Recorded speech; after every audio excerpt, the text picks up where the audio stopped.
जय हिंद दोस्तों। Welcome to AP academy. आज हम लोग वैदिक सिविलाइजेशन का पार्ट 3 करने जा रहे हैं।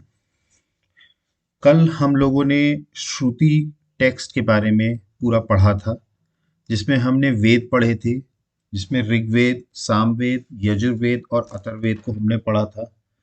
इसके अलावा हमने ब्राह्मणास पढ़ा था, आरण्यकास पढ़ा था और उपनिषद पढ़े थे।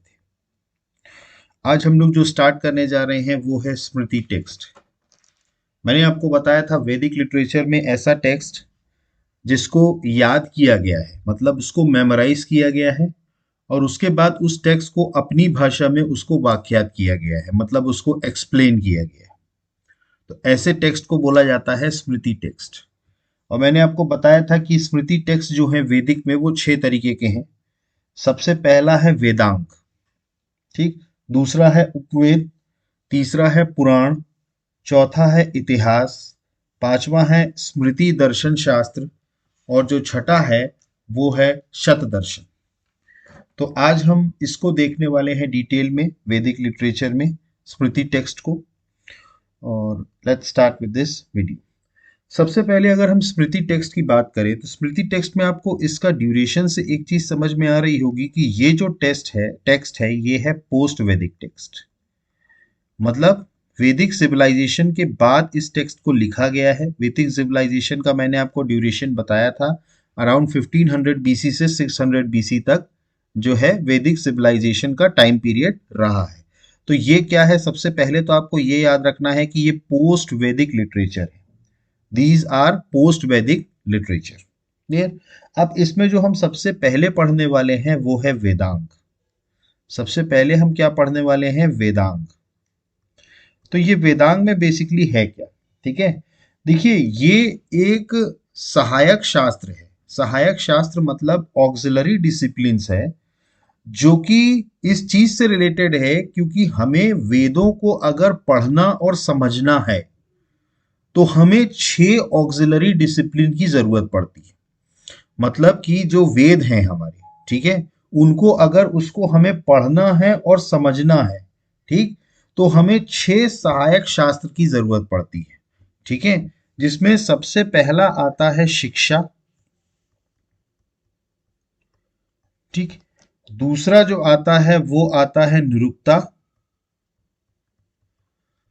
तीसरा जो आता है वो आता है कल्पा। चौथा जो आता है वो आता है ज्योतिष। पांचवा जो आता है वो आता है व्याकरण।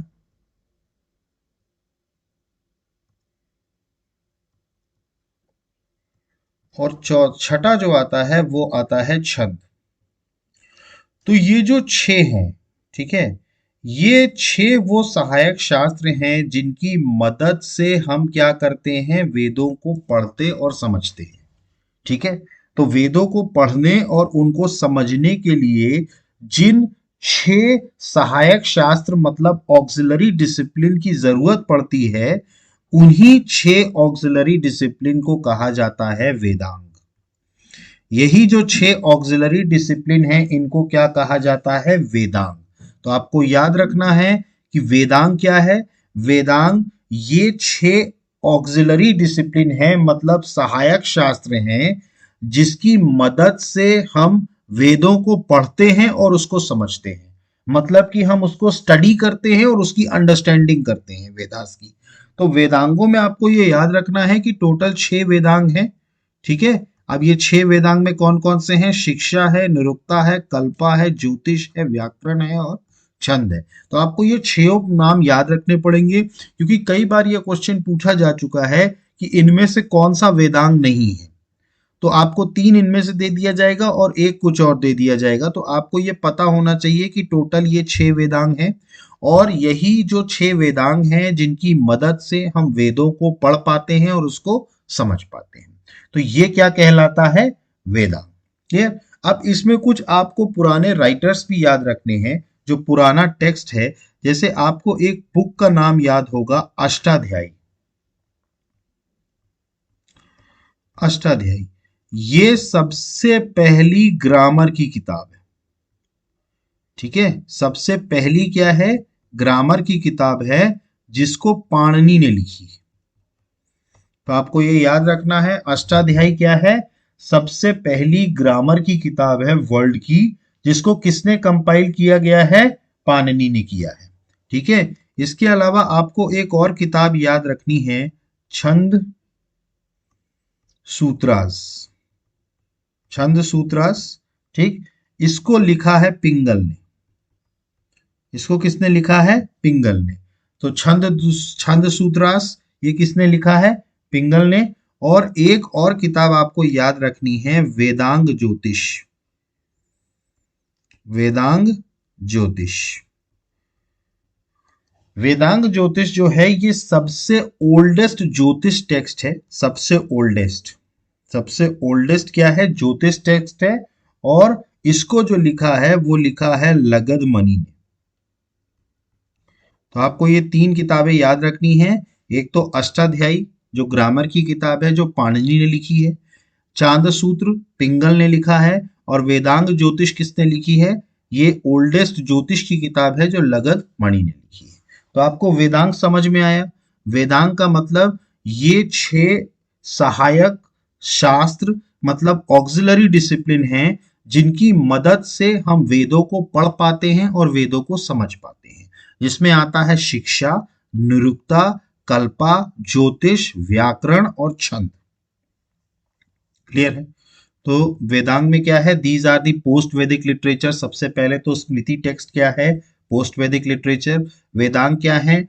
6 auxiliary discipline associated with the study and understanding of the Vedas.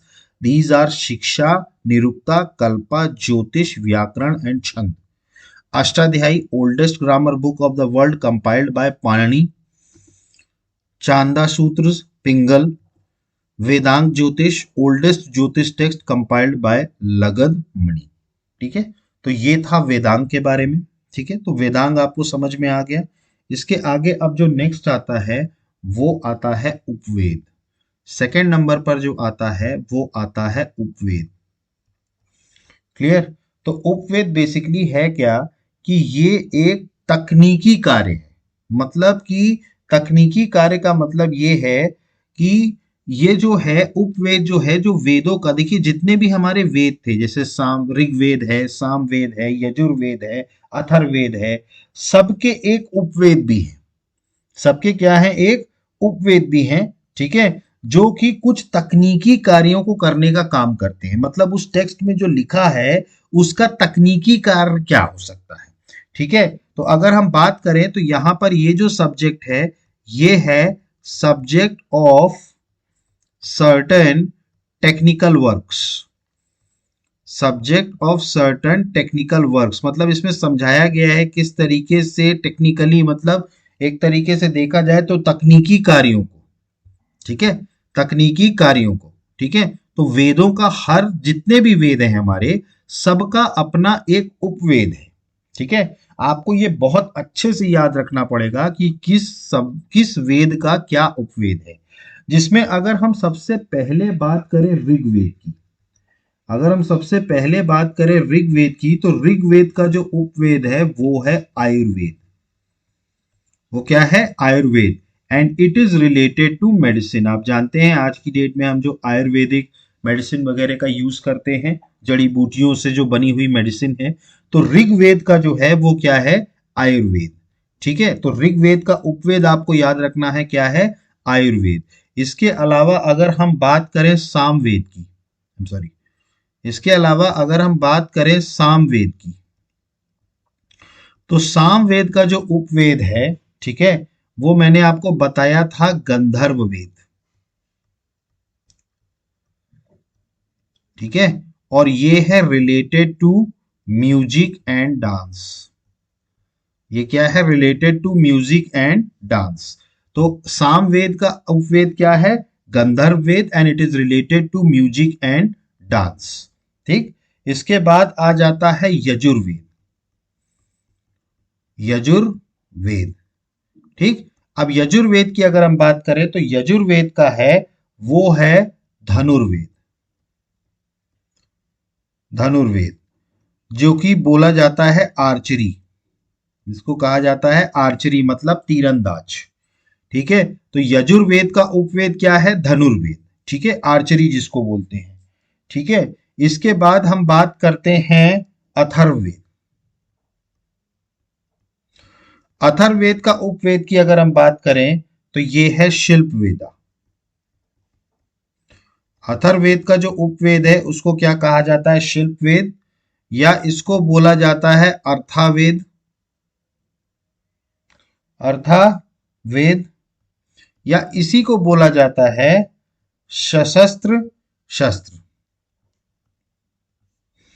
तो ये इसका उपवेद है, ठीक है। शिल्पावेद, अर्थावेद या सशस्त्र शस्त्र, ठीक है। तो ये अथर्ववेद का उपवेद है। तो सबसे पहले आपको याद रखना है कि उपवेद एक्चुअली है क्या, कि एक सब्जेक्ट है जो कि कुछ तकनीकी कार्यों के लिए बना है, तकनीकी कार्यों के लिए। अब अगर हम ऋग्वेद की बात करें तो ऋग्वेद का आयुर्वेद है जो कि रिलेटेड होता है मेडिसिन से। सामवेद की अगर हम बात करें तो ये म्यूजिक और डांस से रिलेटेड है और इसका है गंधर्व वेद। यजुर्वेद की बात करें तो ये है धनुर्वेदा, आर्चरी। और अथर्ववेद की बात करें तो ये है शिल्पवेद, अर्थवेद, शास्त्र, शस्त्र, ठीक। तो ये आपको उपवेद याद रखने हैं। आयुर्वेद का है ऋग्वेद से, गंधर्व वेद का है सामवेद, धनुर्वेद आर्चरी जो है वो यजुर्वेद से है, और जो अथर्ववेद से है वो है शस्त्र शस्त्र, अर्थवेद, शिल्पवेद, क्लियर। तो ये क्या है? उपवेद। तो आपको याद रखना है ये क्या है? उपवेद। अब इसके बाद जो आता है वो तीसरे नंबर पर जो आता है वो आता है पुराण। मैंने आपको बताया था तीसरे नंबर पर क्या आता है? पुराण। अब ये बेसिकली पुराण है क्या? देखिए, पुराण का मतलब होता है ओल्ड। पुराण का मतलब क्या होता है? ओल्ड, ठीक है। इसमें क्या किया गया है? हमें पूरे ब्रह्मांड के बारे में बताया गया है। मतलब कि पुराणों में क्या किया गया है? पूरे ब्रह्मांड का इतिहास बताया गया है कि ब्रह्मांड कहाँ से शुरू हुआ और कहाँ वो खत्म होगा। इन सब चीजों के बारे में बताया गया है। मतलब जो हमारा पूरा यूनिवर्स है, अगर हम बात करें तो उसका क्रिएशन किस तरीके से हुआ है ये पुराणों में बताया गया है, और उसका डिस्ट्रक्शन भी किस कारण से होगा ये भी बताया गया है, ठीक। तो हमारे यहाँ जितने भी पुराण हैं तो उसमें ये बताया गया है कि जो हमारा जो यूनिवर्स है इसका क्रिएशन कब होगा, डिस्ट्रक्शन कैसे होगा, ठीक है। इसके अलावा इसमें हिंदू कॉस्मोलॉजी के बारे में भी बताया गया है। मतलब ब्रह्मांड का विज्ञान, अगर हम बात करें इसको, कॉस्मोलॉजी का मतलब होता है ब्रह्मांड का विज्ञान, हिंदू कॉस्मोलॉजी, इसके बारे में भी इसमें बताया गया है। इसके अलावा यहाँ पर भूगोल के बारे में भी बताया गया है पुराणों में, जियोग्राफी के बारे में, ठीक है। इसके अलावा राजाओं की वंशावली, इसके बारे में भी बताया गया है। यहाँ पर अगर हम बात करें तो genea genealogies of king, genealogies of king, इसका मतलब क्या है कि जो राजाओं की वंशावली है उसके बारे में भी यहाँ पर डिफाइन किया गया है, एक्सेट्रा, ठीक है। तो पुराण बेसिकली है क्या? पुराण में एक तो सबसे पहली बात तो जो हमारा ब्रह्मांड है उसको किस तरीके से क्रिएट किया गया और किस तरीके से उसका डिस्ट्रक्शन होगा उसके बारे में दिया है। इसके अलावा हिंदू जो ये जो पूरा ब्रह्मांड का विज्ञान है उसके बारे में दिया है। हमारा जो भूगोल है उसके बारे में दिया हुआ है। राजाओं की वंशावली के बारे में दिया है, ठीक है। देवी देवताओं के बारे में बताया गया है, ठीक है। और अगर हम बात करें तो आज की डेट में अगर हम बात करें तो टोटल जो हमारे यहाँ पुराण हैं वो टोटल 18 पुराण है। आपको याद रखना होगा जो टोटल पुराण है वो क्या है? 18 पुराण है। और इसमें जो सबसे पुराना पुराण है, ओल्डेस्ट पुराण की अगर मैं बात करूं तो वो है मत्स्य पुराण। वो क्या है? मत्स्य पुराण। तो आपको याद रखना होगा टोटल 18 पुराण है और इसमें से जो सबसे ओल्डेस्ट है वो है मत्स्य पुराण, ठीक है। तो पुराण का मतलब ही होता है द ओल्ड, ठीक है। पुराण का मतलब ही होता है द ओल्ड, और इसमें डिस्क्राइब किया गया about the history of the universe from creation to destruction, Hindu cosmology, philosophy, geography, genealogies of kings, heroes, sages and demigods. Demigods का मतलब होता है देवता। डेमीगॉड्स का आपको हिंदी में समझ लेना होगा, मतलब होता है देवता, ठीक है, तो देवताओं के बारे में, राजाओं के बारे में, संतों के बारे में, या हमारा ब्रह्मांड किस तरीके से बना, किस तरीके से डिस्ट्रक्ट होगा, उन सारी चीजों के बारे में किसमें दिया हुआ है, हमारे पुराणों के में दिया हुआ है। क्लियर? तो ये हो गए हमारे पुराण, और टोटल हमारे जो हैं वो 18 पुराण हैं, जिसमें से सबसे पुराना जो पुराण है वो मत्स्य पुराण है। क्लियर? तो आपको क्लियर हुआ, वेदांग हो गए, उपवेद हो गए और पुराण हो गए। क्लियर? अब इसके आगे चलते हैं।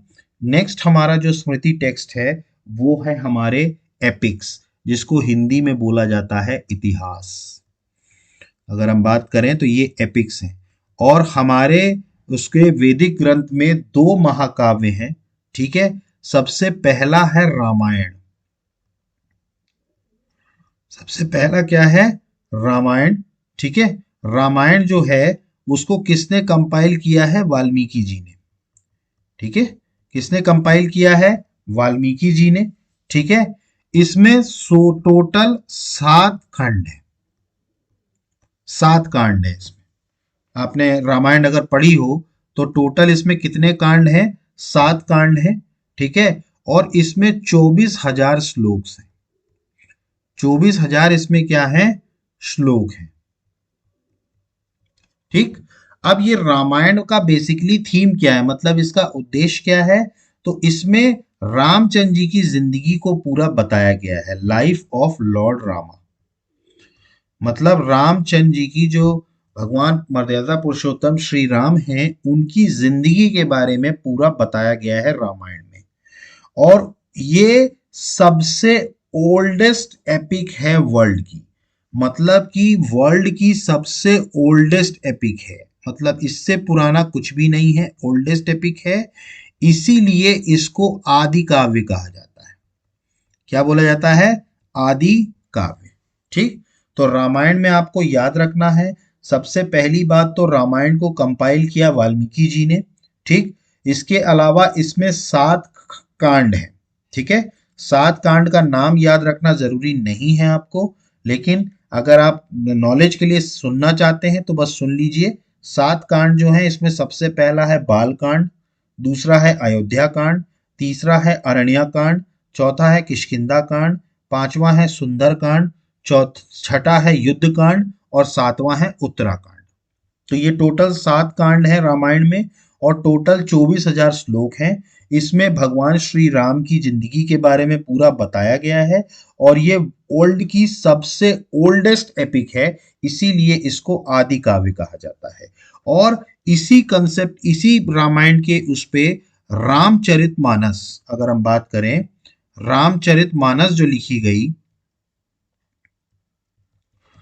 रामचरितमानस, ठीक है, आपको याद रखना है ये जो रामचरितमानस लिखी गई, ये तुलसीदास के द्वारा लिखी गई है। ठीक है, और तुलसीदास के द्वारा ये 1576 में लिखी गई है।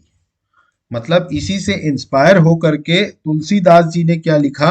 रामचरितमानस लिखी, और ये 1576 में लिखी गई है।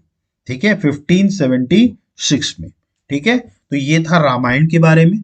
तो रामायण वाल्मीकि जी ने लिखी, इसमें 7 खंड हैं, 24,000 श्लोक हैं, और इसमें रामचंद्र जी की जिंदगी के बारे में बताया गया, और ये विश्व की सबसे पुरानी एपिक है जिसको आदि काव्य कहा जाता है। ठीक है, और इसी से इंस्पायर्ड होकर रामचरितमानस तुलसीदास ने लिखी 1576 में।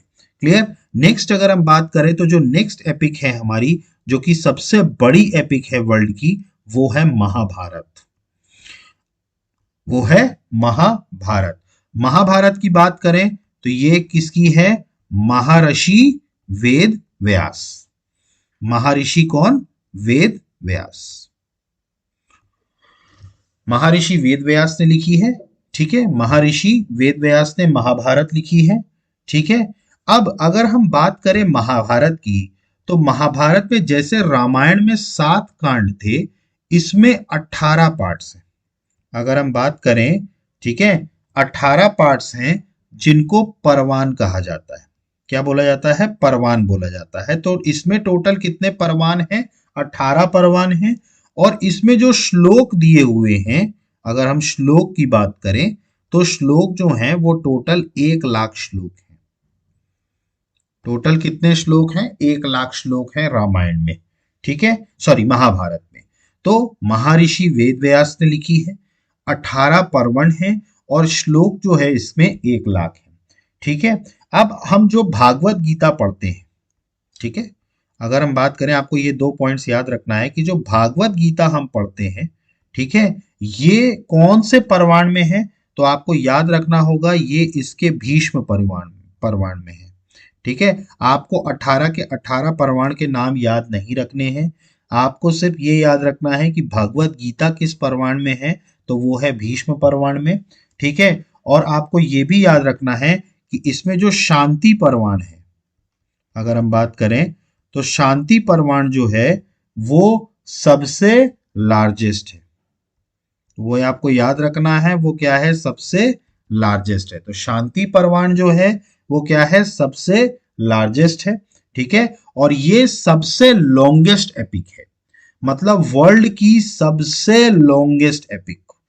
मतलब इससे बड़ी एपिक पूरे वर्ल्ड में कोई नहीं है। महाभारत जो है वो सबसे लॉन्गेस्ट एपिक है, ठीक। अब देखिए, महाभारत जो नाम पड़ा है ना, इसका अगर हम ओरिजिनल नेम की बात करें, ठीक है, तो जो महाभारत जो ये है ना का महाकाव्य, इसका जो ओरिजिनल नेम था, आपको ये बहुत इंपॉर्टेंट है, याद रखना है, इसका जो ओरिजिनल नेम था वो था जया संहिता।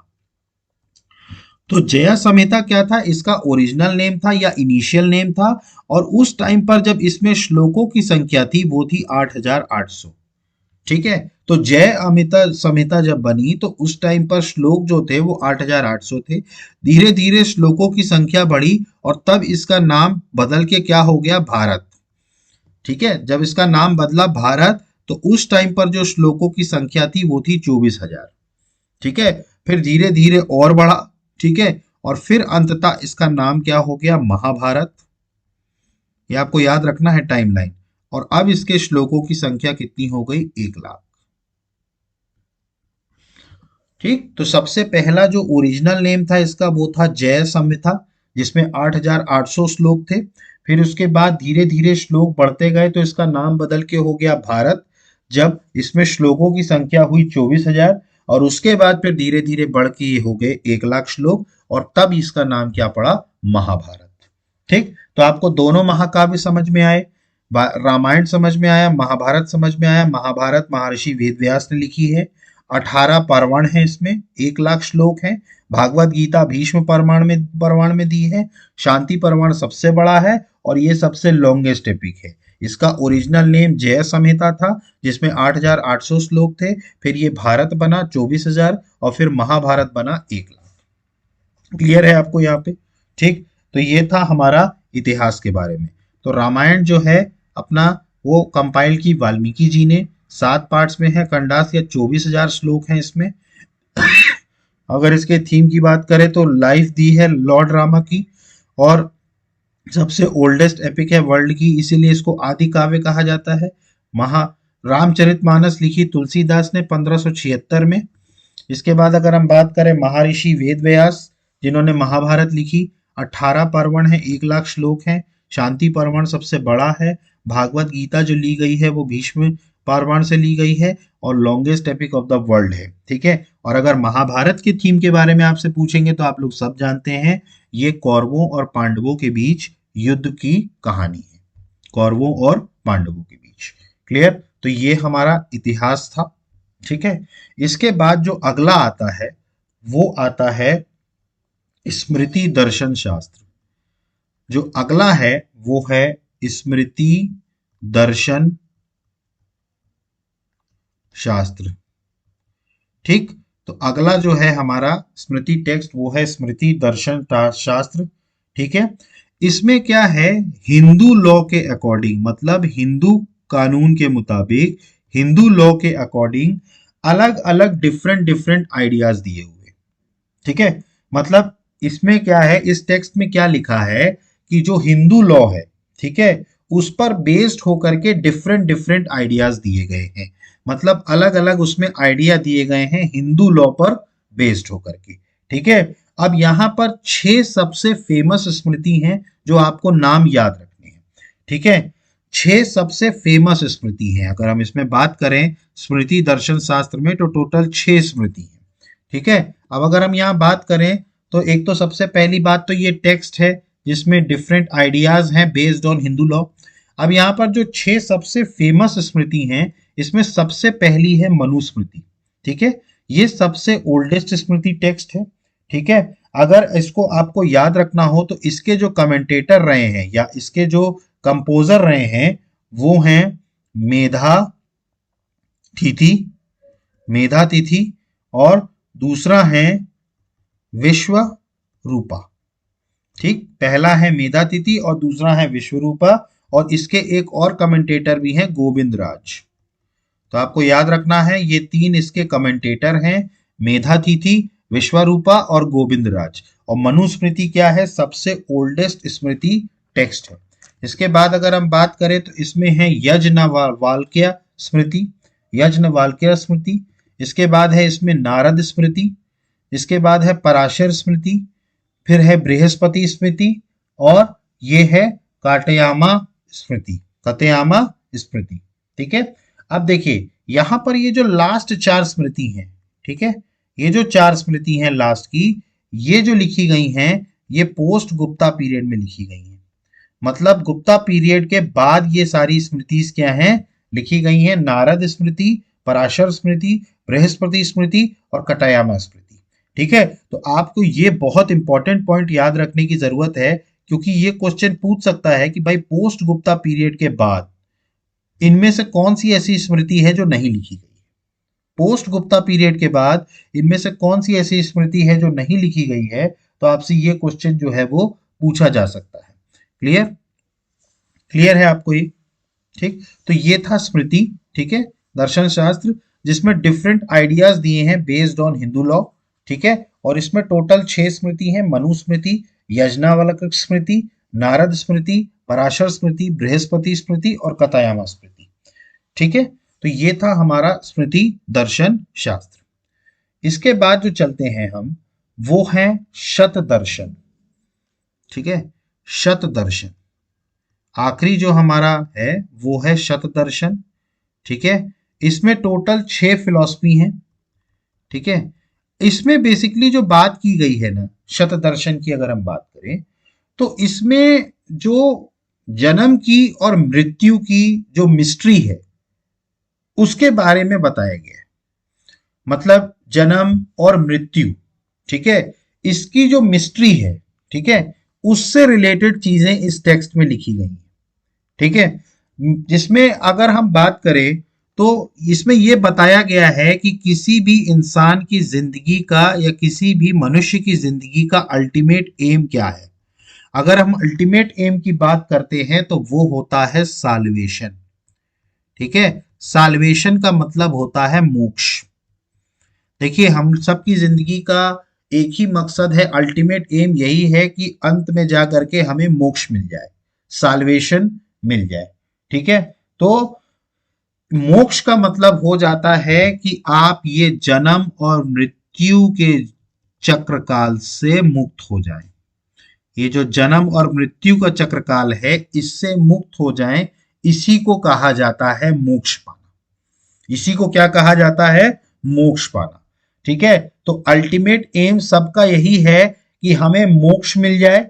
ठीक है, ताकि हम ये जो जीवन और मृत्यु की जो साइकिल है उससे दूर हो जाए, उससे हट जाए, उससे फ्री हो जाए। ठीक है, तो ये अल्टीमेट एम है। अब इसमें 2 तरीके के स्कूल्स के बारे में हमें शत दर्शन में पढ़ना है। एक है ऑर्थोडॉक्स, ठीक है, एक है ऑर्थोडॉक्स स्कूल, ठीक है, जिसमें, ठीक है, और दूसरा है हेट्रोडॉक्स, हेट्रोडॉक्स स्कूल। 2 तरीके की विचारधारा है यहां पर, एक है ऑर्थोडॉक्स स्कूल और एक है हेट्रोडॉक्स स्कूल। देखिए, ऑर्थोडॉक्स स्कूल मतलब वो स्कूल जो वेदों में विश्वास रखते हो, मतलब जिनका विश्वास वेदों में हो।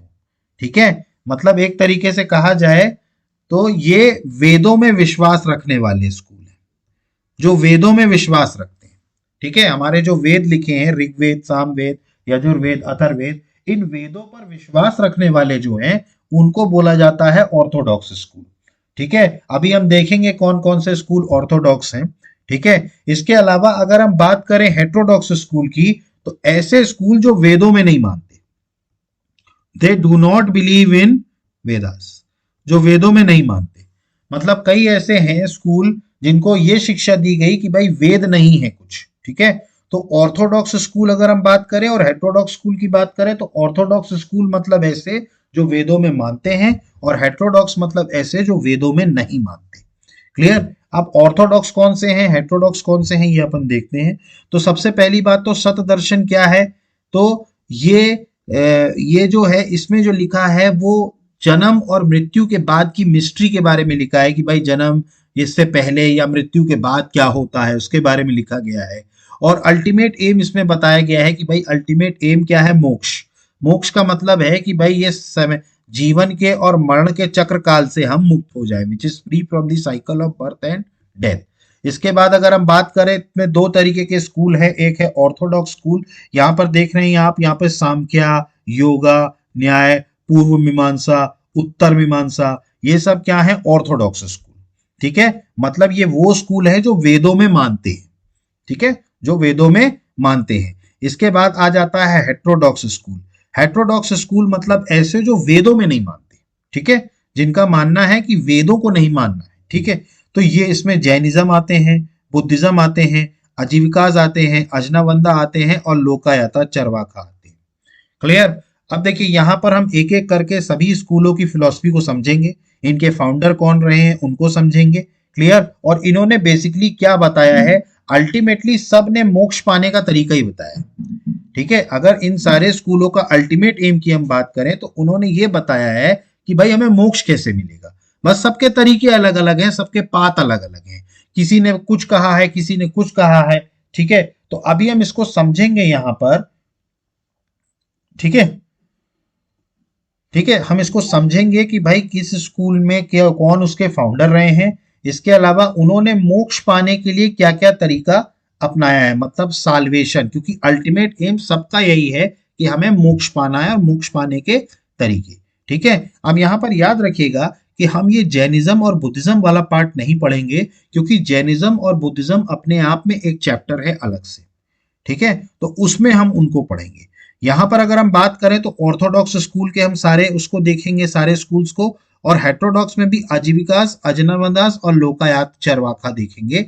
बाकी जो जैनिज्म और बुद्धिज्म है इसको हम नेक्स्ट क्लास में देखेंगे, मतलब उसके आगे जब क्लास होगी, जब जैनिज्म और बुद्धिज्म पढ़ाएंगे तब उसको कंटिन्यू करेंगे। ठीक है, तो सबसे पहले हम देखते हैं ऑर्थोडॉक्स स्कूल। याद रखिएगा ऑर्थोडॉक्स स्कूल मतलब वो लोग जो वेदों में मानते हैं, जो क्या है, वेदों में मानते हैं। ठीक है, तो सबसे पहले हम बात करते हैं सांख्या स्कूल। ठीक है, तो आपको सबसे पहली बात तो इनके फाउंडर याद रखने हैं। ठीक है, देखिए इसके फाउंडर सभी स्कूलों के बहुत जरूरी हैं, क्योंकि ये क्वेश्चन फ्रीक्वेंटली पूछा गया है कि इस स्कूल के निर्माता कौन है। ठीक है, तो इसके जो निर्माता हैं वो हैं सेज कपिल। सांख्या स्कूल के जो निर्माता हैं वो सेज कपिल हैं। और देखिए ये स्कूलों की, इस स्कूल की जो फिलॉसफी थी ना, वो चेंज होती गई। मतलब अगर हम बात करें तो सबसे पहले बात करें फर्स्ट सेंचुरी एडी की। ठीक है, फर्स्ट सेंचुरी एडी की बात करें, ठीक है, तब जो ये स्कूल था, ठीक है, इसका जो फिलॉसफी थी अगर हम बात करें तो भौतिकवादी फिलॉसफी थी इसकी। मतलब ये जो स्कूल था वो मटेरियलिस्टिक था। मटेरियलिस्टिक का मतलब होता है, मटेरियलिस्टिक स्कूल का मतलब होता है भौतिकवादी। तो ये पहले क्या था, भौतिकवादी स्कूल, फर्स्ट सेंचुरी एडी में। ठीक है, जिसमें इनका वैज्ञानिक एवं तर्क संगत दृष्टिकोण हुआ करता था। मतलब कि इनका दृष्टिकोण क्या होता था कि भाई वैज्ञानिक तरीके से और तर्क संगत, मतलब कि अगर आप कोई चीज हमें बता रहे हैं तो तर्क संगत बताइए कि भाई इसके पीछे तर्क क्या है, क्योंकि देखिए कोई भी चीज अगर होती है तो उसका कोई ना कोई रीजन होता है। ठीक है, तो उसी को बोला जाता है तर्क संगत दृष्टिकोण। ठीक है, या हम इसको वैज्ञानिक दृष्टिकोण भी कहते हैं। जैसे अगर आप देखें तो हमारे जो साइंस है, ठीक है, वो हर चीज का प्रूफ मांगता है। हमारे जो वैज्ञानिक होते हैं कि अगर ये चीज हो रही है तो ये क्यों हो रही है, इसके पीछे का रीजन क्या है। ठीक है, तो जो सांख्या स्कूल की जो फिलॉसफी थी शुरुआत में, वो थी वैज्ञानिक एवं तर्क संगत। ठीक है, लेकिन उसके बाद धीरे धीरे समय के बाद इस स्कूल की फिलॉसफी बदलती गई। और अगर हम 4th सेंचुरी एडी की बात करें, ठीक है, 4th सेंचुरी एडी की बात करें तो ये क्या थी, आध्यात्मिक दृष्टिकोण हो गया था इसका। इसका क्या हो गया था, आध्यात्मिक दृष्टिकोण, मतलब स्पिरिचुअल व्यू हो गया था इसका। इसका क्या हो गया था, स्पिरिचुअल व्यू। देखिए पहले इसका व्यू क्या था, पहले इसका व्यू साइंटिफिक और रैशनल था। साइंटिफिक और रैशनल, मैंने आपको बताया था साइंटिफिक मतलब वैज्ञानिक, और अगर हम रैशनल की बात करें तो तर्क संगत दृष्टिकोण था। ठीक है, मतलब ये तर्क देते थे किसी भी चीज का, लेकिन बाद में ये किस में आ गए, आध्यात्मिक में आ गए। ठीक है, इनका स्कूल का वो चेंज हो गया व्यू, और ये स्पिरिचुअल व्यू में आ गए, आध्यात्मिक दृष्टिकोण। ठीक है, और ये दोनों ही स्कूल किस में बिलीव करते हैं, द्वैतवाद में। द्वैतवाद का मतलब होता है ड्यूअलिज्म। ये आपको याद रखना है कि ये दोनों किस पे यकीन रखते हैं, सांख्य स्कूल वाले, द्वैतवाद में। ठीक है, इसका मतलब होता है डुअलिज्म। ठीक है, तो सांख्य स्कूल आपको समझ में आया। सबसे पहले तो इसको फाउंड किसने किया, सेज कपिल ने। 1st सेंचुरी एडी में इसकी सोच अलग थी, वैज्ञानिक और तर्क संगत दृष्टिकोण था। लेकिन 4th सेंचुरी एडी में आकर के इसका व्यू बदल गया और ये आध्यात्मिक उसमें आ गए, आध्यात्मिक दृष्टिकोण में। और ये दोनों द्वैतवाद, ड्यूअलिज्म पे यकीन रखते हैं। ठीक, तो सांख्य स्कूल में एक तो याद रखना है आपको, इसके फाउंडर कौन थे, सेज कापिल। इसके बाद ओरिजिनल अगर हम बात करें तो इसका साइंटिफिक और रैशनल व्यू था, मतलब वैज्ञानिक, और अगर हम बात करें तो तर्क संगत दृष्टिकोण था। और ये मेटेरियलिस्टिक स्कूल था, मतलब भौतिकवादी स्कूल माना जाता था। इसके बाद ये 1st सेंचुरी एडी में था। अगर हम नए स्कूल की बात करें तो उस टाइम पर इसका दृष्टिकोण बदल गया, आध्यात्मिक हो गया 4th सेंचुरी। और ये किस में बिलीव करते थे, द्वैतवाद मतलब डुअलिज्म पे बिलीव करते थे। तो ये था सांख्य स्कूल। आपको ये सारे पॉइंट्स याद रखने हैं। नेक्स्ट स्कूल पर आ जाते हैं, योगा स्कूल। ठीक है, इसके जो फाउंडर रहे हैं, अगर हम बात करें तो इसके जो फाउंडर रहे हैं वो रहे हैं पातंजलि। तो योगा स्कूल के जो फाउंडर रहे हैं, सबसे पहले बात तो वो रहे हैं पातंजलि। और इसको फाउंड किया गया 2nd सेंचुरी बीसी में। कब फाउंड किया गया, 2nd सेंचुरी बीसी में। ठीक है, और इसमें जो मोक्ष पाने का तरीका बताया गया है कि भाई जो मोक्ष पाने का तरीका है वो 2 रास्तों से अचीव हो सकता है। सबसे पहला है मेडिटेशन, ध्यान करना। ठीक है, आपको योगा में देखिए सिखाया जाता है ध्यान करना।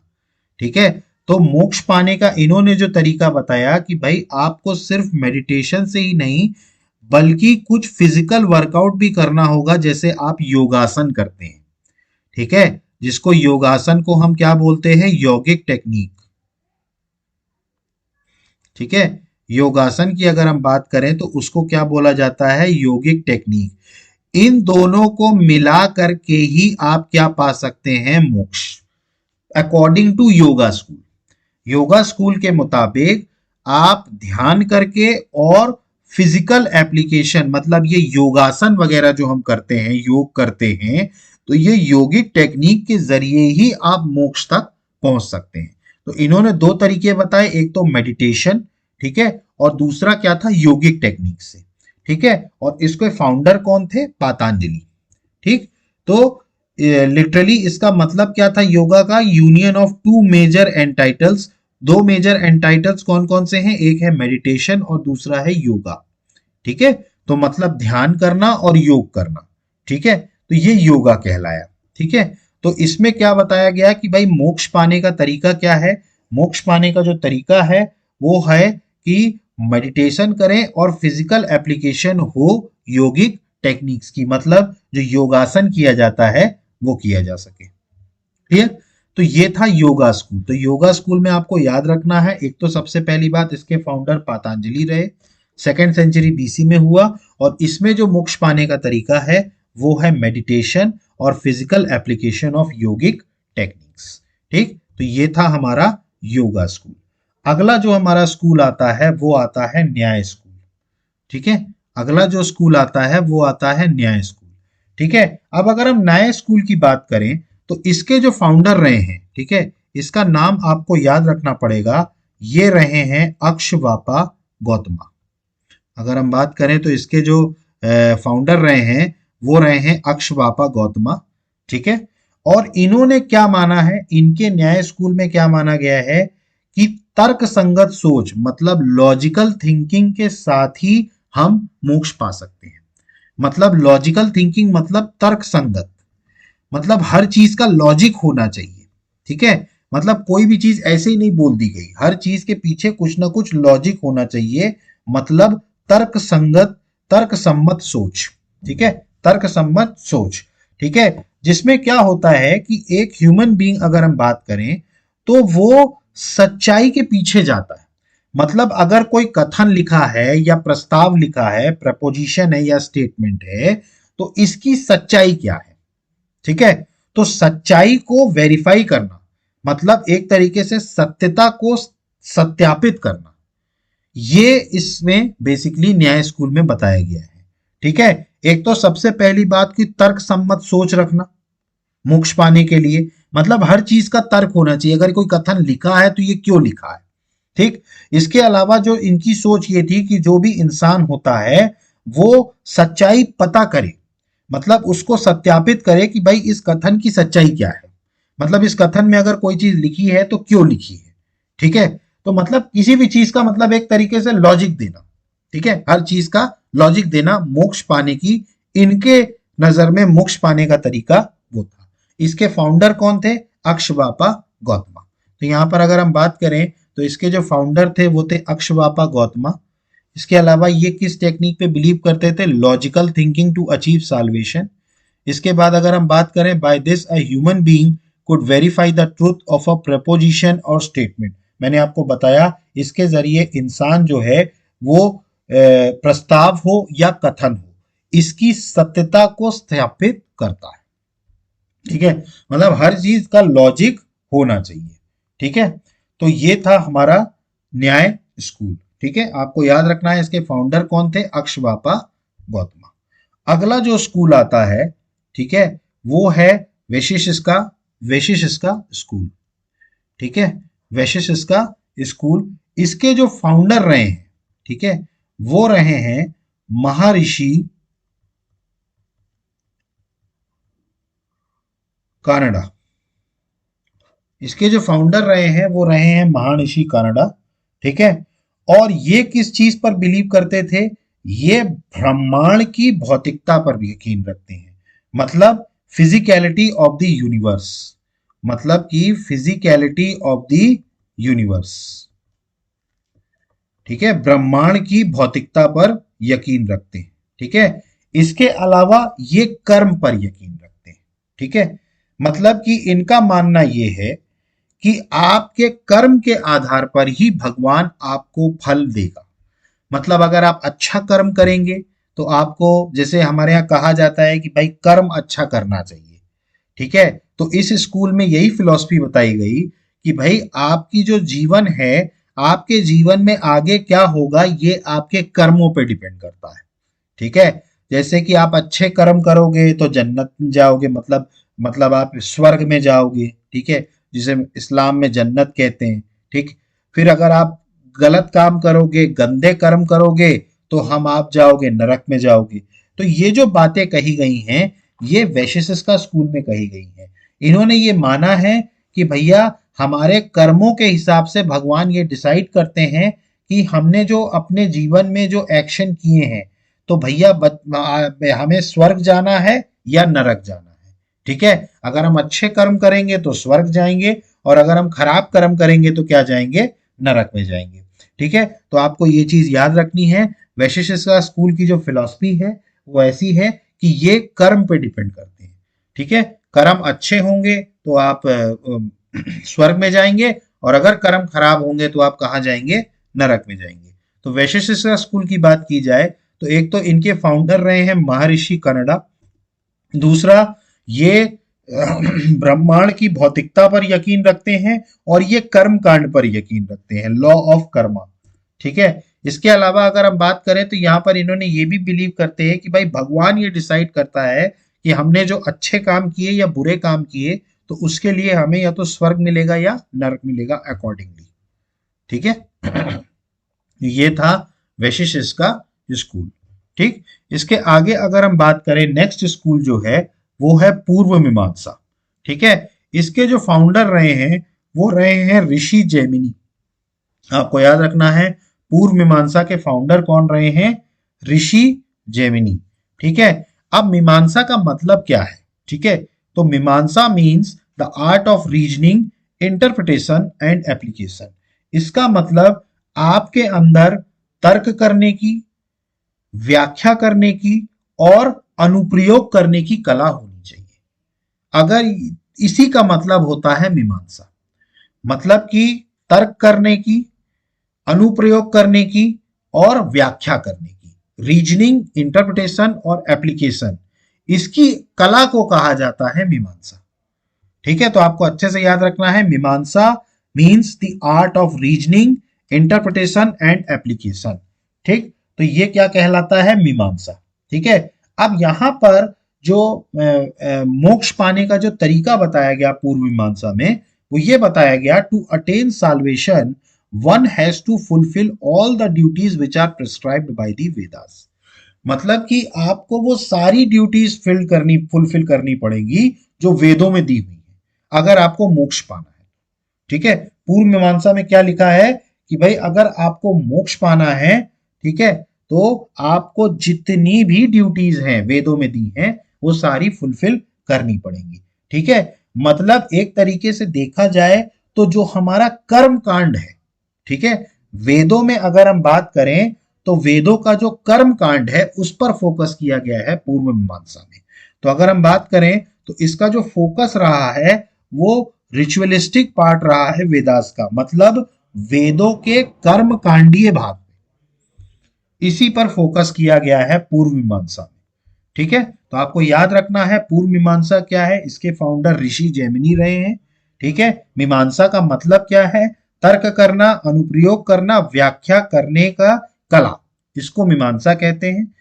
इसमें बताया गया कि वेदों में जो भी काम हमें दिए गए हैं उन सारी ड्यूटीज को फुलफिल करना अगर आपको मोक्ष पाना है तो। और इन्होंने किस चीज पर फोकस किया, कर्म कांडीय भाग पर फोकस इन्होंने किया है। ठीक, तो ये था हमारा पूर्व मीमांसा।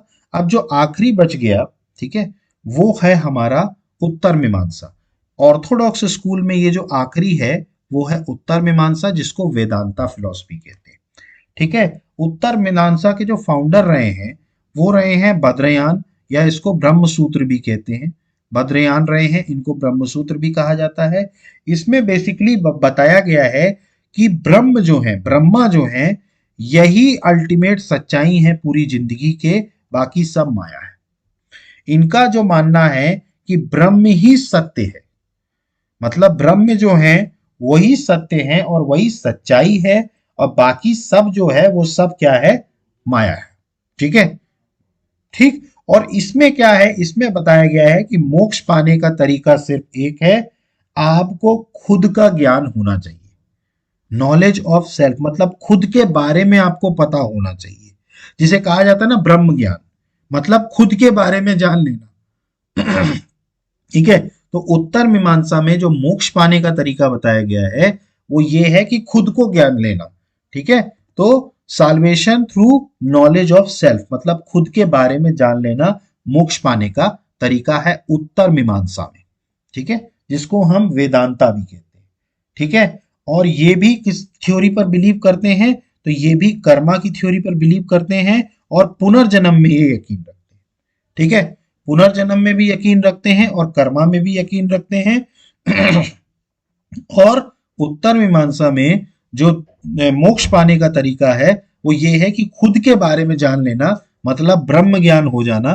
तो इससे क्या होता है, हमारा जो हमें मोक्ष है वो प्राप्त हो जाएगा। क्लियर। तो यहां तक जितने भी हमने पढ़े ये सारे ऑर्थोडॉक्स फिलॉसफी वाले थे, मतलब ये वो लोग थे जो वेदों को मानने वाले थे। ठीक है। अब हमें हेट्रोडॉक्स फिलॉसफी पढ़नी है जो कि वेदों को नहीं मानते। ठीक है, उसमें हम जैनिज्म और बुद्धिज्म को आगे पढ़ेंगे। आज हम जो पढ़ने वाले हैं उसमें जो सबसे पहला है हेट्रोडॉक्स फिलॉसफी में, वो है आजीविकास। ठीक है, सबसे पहले क्या है, आजीविकास। इनके फाउंडर जो रहे हैं वो रहे हैं मखली घोषला। ठीक है, आपको याद रखना है इसके फाउंडर कौन रहे हैं, मखली घोषला। फिर ये 5 सेंचुरी बीसी के अराउंड इसका जो है हुआ है। ठीक है, 5 सेंचुरी बीसी के अराउंड।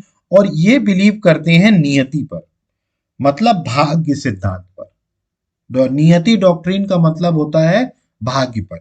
मतलब आजीविका ये मानते हैं कि भैया भाग्य भी एक बहुत इंपॉर्टेंट चीज होती है। अगर भाग्य में, जैसे हमारे यहाँ कहा जाता है ना कि भाई भाग्य में होगा तो मिलेगा, नहीं होगा तो नहीं मिलेगा, तो ये नियति पे विश्वास रखने वाले इनकी फिलॉसफी रही है। ठीक है, आजीविका की नियति पर, भाग्य पर। ठीक है, इनके यहाँ कर्म का कोई मतलब नहीं है। ठीक है, और स्वतंत्र इच्छा का कोई मतलब नहीं है। मतलब इनका मानना यह है भैया जो नियति में लिखा है वो होगा। ठीक है, इसके बाद अगर हम बात करें तो जो हमारी आत्मा है, ठीक है, वो भौतिक रूप में है, मतलब मटेरियल फॉर्म में है। ये जो आत्मा को माना जाता है, ये क्या माना जाता है, भौतिक फॉर्म में, भौतिक रूप में या मटेरियल फॉर्म में। ठीक है, इसमें आजीविकास में जो लाइफ जी जाती है, मतलब वो बहुत ही तपस्वी जीवन जिया जाता है। आस्केटिक लाइफ का मतलब होता है सिंपल, साधारण, तपस्वी जीवन। ठीक है, सिंपल एस्केटिक लाइफ। ठीक है, जिसमें कपड़ों के बिना। ठीक है, जो अपने यहाँ जैनिज्म में आपने देखा होगा कि जैनिज्म में जो उनकी जो लाइफ रहती है, उनके जो गुरु हैं उनकी जो लाइफ रहती है वो बड़ी ही साधारण रहती है। ठीक है, मतलब तपस्वी जीवन रहता है। ठीक है, और जो हमारे जो मौर्य जो शासन काल में थे, बिंदुसार अगर हम बात करें, तो उन्होंने पैट्रोनाइज किया था इस सेक्ट को। ठीक है, जो बिंदुसार थे उन्होंने क्या किया था, पैट्रोनाइज किया था इस सेक्ट को। ठीक है, तो आजीविकास का मतलब है भाग्य पे विश्वास रखना, नियति डॉक्ट्रिन, और इसमें कर्म का या उसका स्वतंत्र इच्छा का कोई इस्तेमाल नहीं है। ठीक है, नेक्स्ट आ जाता है अपना अजनैनवाद। ठीक है, ये क्या करते हैं, ये कट्टरपंथी संशयवाद पे यकीन रखते हैं। मतलब it believes in radical scepticism. Scepticism का मतलब होता है कट्टरपंथी संशयवाद। ठीक है, तो ये किस पे यकीन रखते हैं, कट्टरपंथी संशयवाद।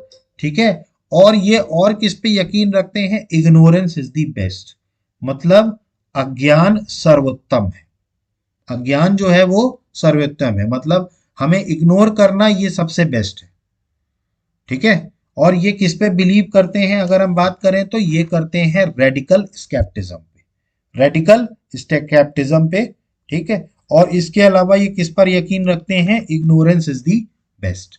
तो ये है अजननवंत। ठीक है, अब लास्ट जो आता है वो आता है चरवाका स्कूल, जिसको लोकायाता कहते हैं। ठीक है, लोकायाता। इसके जो फाउंडर रहे हैं वो रहे हैं बृहस्पति। इसके जो फाउंडर रहे हैं वो कौन रहे हैं, बृहस्पति। ठीक है, और ये भी किस पे बिलीव करते हैं, मेटेरियलिस्टिक व्यू पे बिलीव करते हैं, टू अचीव साल्वेशन, मतलब भौतिक दृष्टिकोण पे यकीन रखते हैं मोक्ष पाने के लिए। यहां पर लोकयाता का मतलब होता है कॉमन पीपल। लोकयाता का मतलब क्या होता है, कॉमन पीपल। ठीक, तो ये थी हमारी हेटेरोडॉक्स फिलॉसफी, ऑर्थोडॉक्स फिलॉसफी। तो यहाँ पर आकर के आज हमारा लेक्चर खत्म होता है। हम लोगों ने वैदिक लिटरेचर वाला पार्ट खत्म कर लिया है। अब इसके बाद जो हमें शुरू करना है वो करना है अर्ली वैदिक पीरियड। ठीक है, अर्ली वैदिक पीरियड में हम उनका सोशल डिवीजन देखेंगे, किस तरीके से सोशली वो लोग थे। इसके अलावा उनका पॉलिटिकल ऑर्गेनाइजेशंस देखेंगे, उनकी क्राफ्ट, टेक्नोलॉजी, रिलीजियस बिलीफ, सारी चीजें देखेंगे। और सेम चीज हम लेटर वैदिक पीरियड के लिए भी करेंगे, मतलब लेटर वैदिक पीरियड में भी हम ये चीजें देखेंगे, सेम चीजें।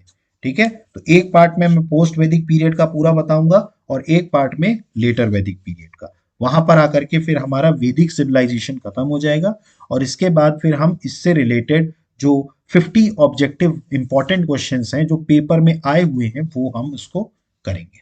क्लियर, तो यहाँ पर आकर के हमारा चैनल लेक्चर समाप्त होता है। और गाइज अगर आपको हमारा चैनल पसंद आ रहा है तो प्लीज़ हमारे चैनल को लाइक कीजिए, सब्सक्राइब कीजिए और मैक्सिमम से मैक्सिमम शेयर कीजिए। और मेरे पास एक कमेंट आया था जिसमें बताया गया कि उनको नोट्स पीडीएफ में चाहिए, तो मैं मानता हूँ ऐसा कि आप अपनी कॉपी से नोट्स बनाइए, क्योंकि कॉपी से जो नोट्स हम बनाते हैं वो ज़्यादा बेटर होते हैं, ज़्यादा पुख्ता होते हैं और बहुत जल्दी याद भी होते हैं। So guys, thank you, have a good day, जय हिंद, नमस्कार।